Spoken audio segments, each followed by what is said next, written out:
Hello, this is Caroline Tapkin. I'm Executive Director of World of DMCs, which is a global network of professional destination management companies specializing in inbound group and incentive travel into their various destinations.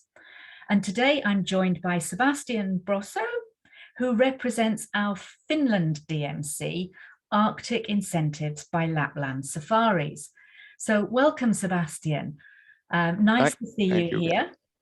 Thank you for joining us. And why don't you introduce yourself and tell us a little bit about who you are and what you do?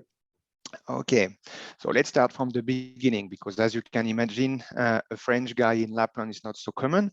So just to explain you a bit from why I came until here, 22 years ago, exactly now, I came for my first season in Finnish Lapland to work as a guide. So I did start by guiding. I was a salesperson in Paris before for the some security system, whatever, so nothing to do with that. But due to the fact that I was speaking few languages that were needed here in Lapland, and I was interested by the destination, I came to work first as a guide, so in December 2000. And after the first season, the company did propose me to stay to help them to promote, in fact, services all around the world, to work in the sales department. So I did first work few seasons, let's say, on the ground, on the field, let's say, with the customer, the groups, guiding, and more, little by little, I did join the sales team at the office, and year by year did get a bit more of responsibility, more countries. And let's say the destination has changed quite a lot in the last 20 years. I mean, it was still a family business 20 years ago, and little by little it did grow with some new hotels, of course, and some new interest from different markets around the world. And we have been all the time following those trends and this growing. So nowadays we have customers from all around the world, mainly coming for the winter season, which is the most exotic and the most famous. As you can see behind me, Northern Light is a big high point for many people, but of course they come also to enjoy all the winter activities, starting by snowmobiling, husky ride, reindeer ride, ice fishing, icebreaker cruise, for example. And for the groups, we have plenty of private venues also that we can propose, like a snow restaurant, a big wooden lodge, and similar thing like that that you cannot do as an individual. What's one of your favorite activities? Activities, I would say, for the incentive, it stays mainly snowmobiling and huskies that are the most recommended or demanded by the customer. But of course, depending on the budget, also icebreaker cruise and the ice driving are very popular. Those are better, let's say, in smaller groups, or if you have bigger group, we split them, that in the morning they do the ice driving, the other half of the group will do some other activity, and then they switch. And so we have normally the length here in Lapland for the incentive is quite short. It's 3 to 4 nights. We have some customer anyway, for example, who come from South Africa that absolutely want 6 or 7 nights. So in this case, we combine several destinations, but it's true that most of the incentive groups come from Europe, and they look for a long weekend, let's say 3 to 4 nights. Some groups also come more and more for 2 nights. So to be very effective, and comes until here just for a short weekend. So you work mostly with Europeans?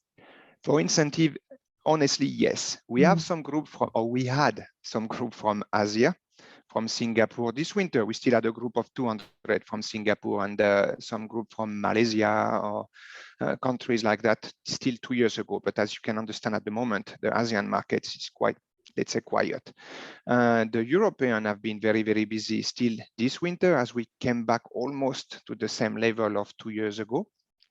And we have regularly some group, for example, I said South Africa, but yes, we have 1 to 3 group per winter from South Africa, because even on the map, it looks very, very far. We have exactly the same time, in fact, so no jet lag at all.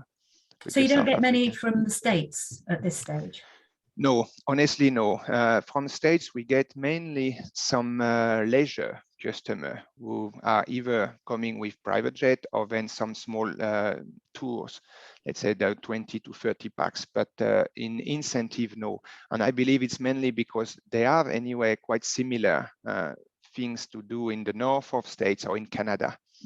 That doesn't justify to come until finish Lapland. So never say never, but honestly, almost no group so far from incentive part from the States.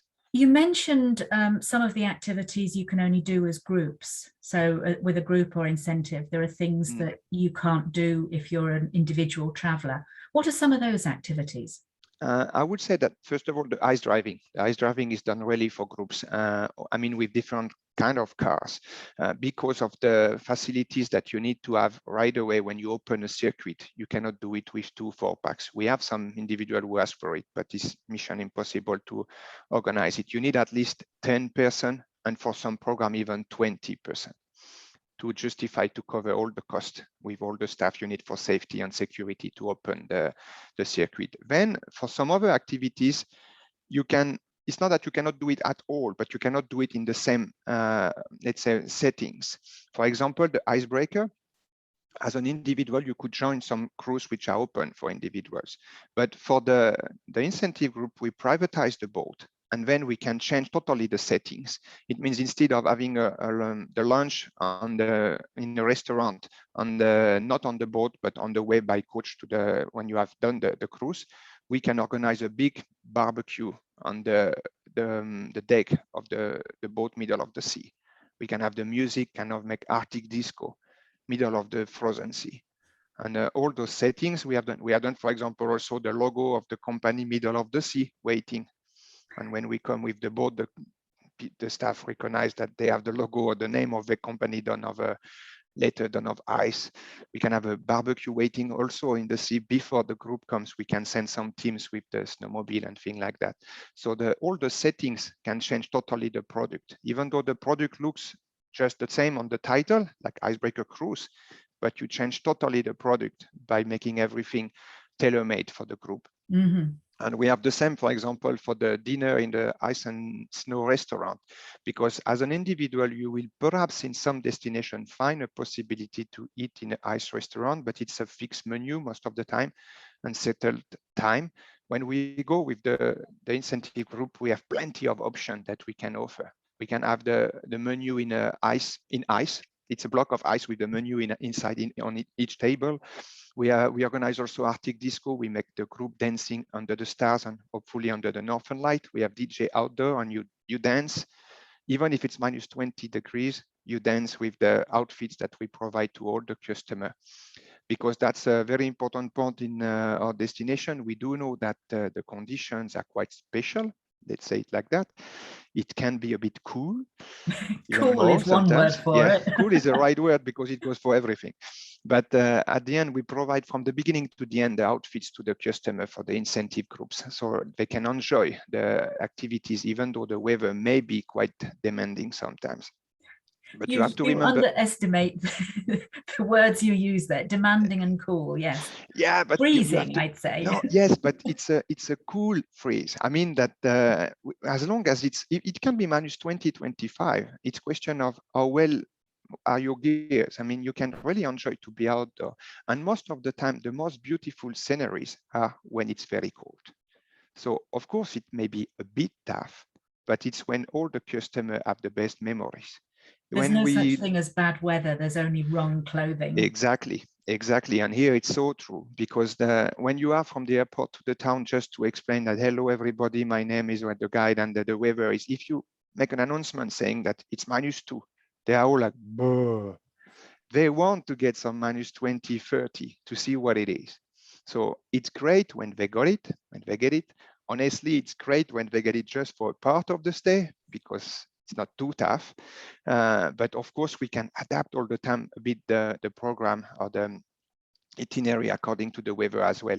Because when we go to very extreme weather, it can happen. But we are all the same. We always speak about the extreme. But at the end, from beginning of January till end of March, when the groups are coming, the average temperature will be between -5 to -15. but everybody speaks about the 4 or 5 days in the winter when it's minus 35. This is quite rare at the end. And the minus 15 here in Lapland, it's a dry cold. So it's very easy to be outdoor. So we give to the customer the right gears also to be outdoor. And even for me, which is in Lapland, it's much easier to be minus 20 outdoor than to go in, for example, Helsinki, in south of the country, which is by the sea, but a bit more windy, if it's minus 5 there. It's totally different relation with the weather. So they said temperature is just a figure. You don't really mind about that, but you have to look all the other aspects. If it's windy, yes, of course, it might be a bit cooler. But again, people comes from that. We sell nature, we sell Lapland. And you provide the gear for people so it's comfortable for them. That's also one important. point of, yes, that's also one point which is very important for all the incentive groups. Whenever we make a group here, we have in the costing, we have a line, basic rate, where you have all the gears included, the hours of the project manager and the hours of the main guide. So right when they arrive, we provide all the gears and they give it back only before leaving. So you don't need to buy anything special in terms of clothing. You bring of course, the warmest clothing you can have at home. And your thermal underwear. Yeah, yes, but no need to buy anything special. I always say to customer, don't go to special shop to spend hundreds of euros to buy something you will never use after. We provide you all the special gears you would need. So in the city, you are going out exactly like you would be in UK in winter. Yeah, because you never spend more than 5-10 minutes outdoor at the end, from the hotel to a bar or to a shop or whatever, or from the hotel to the bus if we have a bus tour. So you don't need very warm clothing as long as you are in the city. Of course, when you go for full day activity outdoor, then we ask to the customer to wear the gears that we are providing. Same for the dinner when we do outdoor, because yes, we are a bit crazy. We organize also some outdoor dinner, even in winter. For very big group, for example, we make a barbecue outdoor, and we again put the DJ, and they love it. They dance under they won't even do that in many destinations which are warm. But here we do it to really see that, hey, once you have the right gears, we can have fun. We make some ice bar. We put hundreds of candles, very big candles that last for 12 hours in the forest to make kind of a scenery, which is just like wow effect when you arrive on the spot. You have the music, you are enjoying to be outdoor. And that's the main point I would say here, because of course we have modern facilities for the hotel, for the restaurants, but people just like to go back to basic things. So, when you cook the coffee on the fire, there's nothing exceptional with that, but they just love it. The guide is doing the fire in front of them with nothing else than his knife and piece of wood, and then boil the water. He can take it from a small river nearby or from snow. We make the hot water, and then we make coffee, tea, like that. And those small things at the end are bringing a lot of joy, I would say, or happiness for customers, because most of our customers, they come from big cities. So when you go back to simple things, at the end, they love it. Back to basics. I mean, everything you've described is what our vision of Finland would be, but you're a year-round destination. Yes. It's just different activities during the summer months, for instance. Yes. So tell us a little bit about some of those. It's very good that you mention it, because of course, like you said, everybody think about us in winter, Northern Light, like I said, snowmobiling, snow restaurant, all those things. That's quite famous for the incentive. But in the other side, the nature is alive all year long. And in summer, we have another attraction, natural attraction, let's say it like that. We have the midnight sun. When you come to Finland, and even more in Lapland, for example, me, I'm living in Rovaniemi, which is right on the Arctic Circle. We have almost a day that lasts 2 months. I mean that, yes, from the end of May until end of July, we don't have nights. So 24 hours daylight. Wow. And that's also a natural phenomenon, which is kind of disturbing or interesting when you come here, because there are things you are used to go in nightlife. For example, when you go to a nightclub, normally you go, it's dark, you come back home, it's dark. Or then you are very a party mind and you go very late, it's daytime. But here it's like going in nightclub in the afternoon, it's full daytime. So it's a bit weird feeling. And if we go about the activities, of course, we have all the nature here. The 75% of the full country is forest, only forest. So then we have almost 15% of the country, which is only lake and rivers. So all this, it's just beautiful in summer, in autumn. For example, autumn, even for the Finns here, it's very popular because all those forests, they change of colors. So the last 3 weeks of September, it's called Ruska here in Finland. And many people from south of Finland come to the north to enjoy the national park. They go hiking mainly and enjoy the nature because it's beautiful. In summer, you can also go to pick the berries. We have also a wooden riverboat that permit us to go to visit Rinde farm. Also like in winter, the only thing, we don't make the ride, of course, but we go to see the farms and we get explanation about those animals as same as in winter.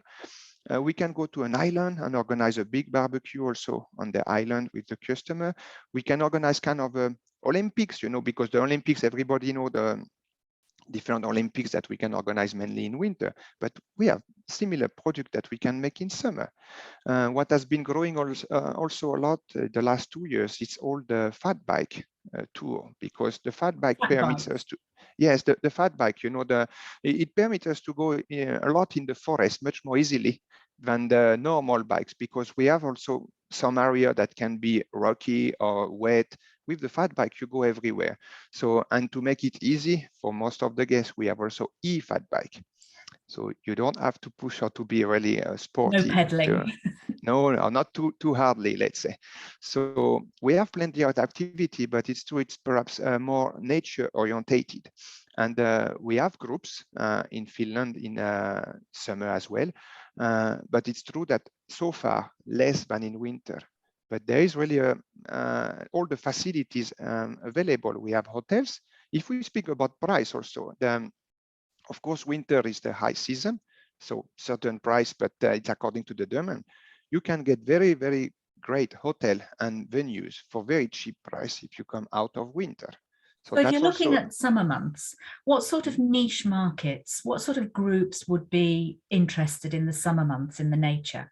Would it be bird watchers or wildlife enthusiasts, hikers? Hikers, I would say this for sure, because we have plenty of national parks. For the birds and the other animals, there are different periods. So yes, it depends, I would say, depending on which part of the year you would look for, there are different animals that you can target, let's say. For example, there is the bear watching in the east of Europe, of Finland, sorry, where we have quite many bears because they come also from Russia. They cross the border, they don't care about the border. No passport. And there are quite many to see. And but of course, otherwise we have also groups who come, when you come for groups that have a lot of meetings, for example, they can have half a day or full day meetings, but they need to refresh, to have a nice activity even for 1 or 2 hours to change their mind before going for dinner. This is quite good in this case because we have plenty of facilities which are available out of the season. And once again, I come back to the budget. I mean, Nordic countries in general, it's not a secret, it's perhaps a bit higher level in terms of budget than if you go in Europe or many other countries. But if you come out of this high season, which is winter for us in Lapland, then you will get a lot of facilities for very reasonable price. And also starting from the hotel, which is a big part of any project. So there is a market, definitely. It's true that honestly, in the last few years, we have been so much happy in a way that the winter is so busy that we could not put all the energy yet to promote the summer and the other part of the year. But that's definitely a big possibility for us for the future. It's a great opportunity, isn't it? And for companies looking at their budget as we come out of the pandemic, it could be a good opportunity for them. Yes, and also because we are not in a situation that we want to grow dramatically in winter. If you look, since I'm here the last 20 years, there is not any new hotel of more than 100 rooms. All the new hotels we got in the last 10 years are small facilities, which is perfect for what we want. We want to keep that we target more the high level, or we don't want to go for volume business, let's say. Mass And market. so we have a lot of new hotels, but they are between 30 to 60, 70 rooms or units, let's say, because we don't even speak about rooms. Most of the new product, they are glass igloos or very out of the standard, let's say, accommodation that we could have had before. So those are perfect for certain niche, but we are not looking to grow that much, I would say, in volume in winter. So there will be a time, definitely, we need to look for the other season, because we are not yet, but we will be perhaps a victim of our success in terms of capacity in a couple of years. And I don't think that we will have many new bigger hotels, because the season is too short. So the way to grow for us will be definitely to go a bit like Iceland has been doing in the last 10 years, that now they work all year long, and that will be kind of a dream for us, even though it's different destination. Interesting. So if people would like to get in touch with you and like to book a group or an incentive into Lapland, how do they find you? The easiest, we have one sales, general sales email, which is sales@laplandsafaris.fi. The company for the incentive is Arctic Incentive, but Arctic Incentive is the brand for the mice in the group Lapland Safaris. So it's under Lapland Safaris is the main company, and Arctic Incentives is the brand for the mice in Finnish Lapland for us. So people should look for Lapland Safaris and Arctic Incentives. And of course, you Yes. can always be found on the World of DMC's website. Yes, of course. And are you planning any trade shows in the coming months? Where can people see you face to face? I have one colleague, we will be in IMEX in few weeks. And then I plan to be personally to EIBTM. IMEX is Frankfurt at the end of May, isn't it, this year, 2022? Yes. Yeah. Yes. And then IBDM, and then a couple of workshops here and there in different countries in Europe in the next few months. IBTM is December in Barcelona. Yes, it will be end of November, first week of December this year, if I remember well. Well, hopefully we can all meet again there. Yes. Thank you, Sebastian, very much for your time today. It's been fascinating. And I look forward to seeing Arctic Incentives grow throughout the summer months as well as the winter months. Keep you busy all year round. Keep you off the streets. Thank you, Caroline. Thank you very much indeed. Thank you. Bye.